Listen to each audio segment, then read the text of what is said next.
হাহাকার কাটছে না হাওড়ার বেলগাছিয়ার ভাগাড়ে। এখনো ত্রিপলের নিচে বাস সেখানকার বাসিন্দাদের। প্রশাসনের মৌখিক আশ্বাসে কোনো রকম ভরসা নেই, লিখিত আশ্বাস দিতে হবে। সেই কারণে ভাঙাচোরা ঘরেই বাস করছেন সর্বহারারা। যতক্ষণ পর্যন্ত না লিখিত আশ্বাস মিলবে ততক্ষণ ভাঙাচোরা ঘরেই দিন কাটাবেন তারা, এমনটাই সাব বার্তা তাদের।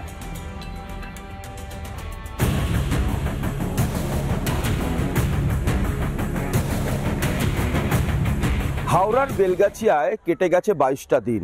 আজও পর্যন্ত সেই পাহাড়ে আগুন জ্বলছে, ঘর ভাঙা অবস্থায় পড়ে রয়েছে, চলছে মাটি টেস্টের কাজ এবং যারা যে অবস্থাতেই ছিল সেই অবস্থাতেই রয়েছে। ভাগাড়ের বাসিন্দাদের নিরাপদ আশ্রয়ে সরিয়ে ঘর তৈরির আশ্বাস দিয়েছে প্রশাসন, কিন্তু সরকারের মৌখিক আশ্বাসে চিঁড়ে ভিজছে না। লিখিত প্রতিশ্রুতি চাই, সাফ কথা ক্ষতিগ্রস্তদের। সরকার নিজের দিক থেকে একটা লিখিত প্রমাণ দিক যে এতজনের ক্ষতি হয়েছে, ঘরের এতজন ঘর এখানে পাবে, আর কত দিনে পাবো, কোন এই জায়গাটাই পাবো, কত দিনে পাবো, সেইটা আমাদের লিখিত করে দিলে আমরা ভাবুক না। ঘর ছেড়ে দেওয়ার পর যাযাবরের দশা হবে না তো দিন আনা দিন খাওয়া মানুষগুলোর?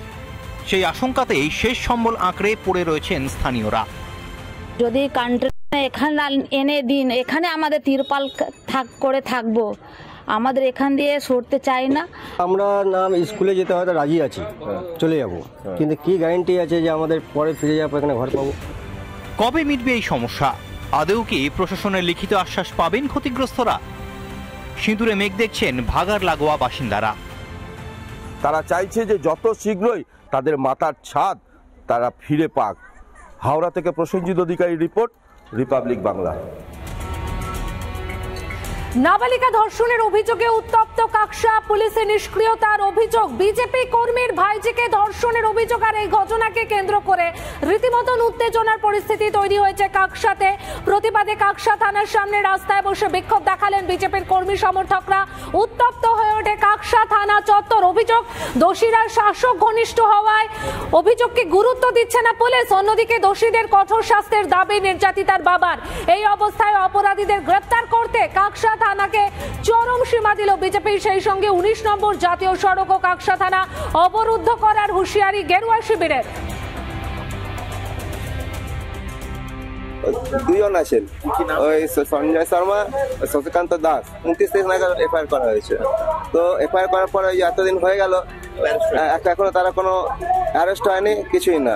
ওই ছেলেটির সাথে আর কি মানে ওই আরো যে পার্টি এখানে যে তৃণমূল, যে ওখানে তৃণমূল পার্টি অ্যাক্টিভ, তো ওর সাথে ভালো যোগ আছে, এই জন্য এত হচ্ছে না তাকে। যে ওই যে দুটো ছেলে দোষ করেছে তার শাস্তি চাই।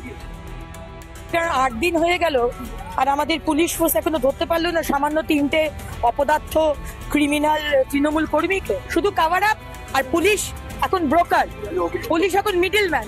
স্থানীয় যে এমএলএরা আছেন তৃণমূল, এমপি এবং নবান্ন, তাদের চাপে আজকে এই পুলিশ, কাকসা থানার পুলিশ, তারা ধরছে না। 5 তারিখ সকাল 10টা অব্দি টাইম দিয়েছি, যদি ধরে নেন ভালো, আর যদি না ধরেন আমি ন্যাশনাল হাইওয়ে জাম করবো।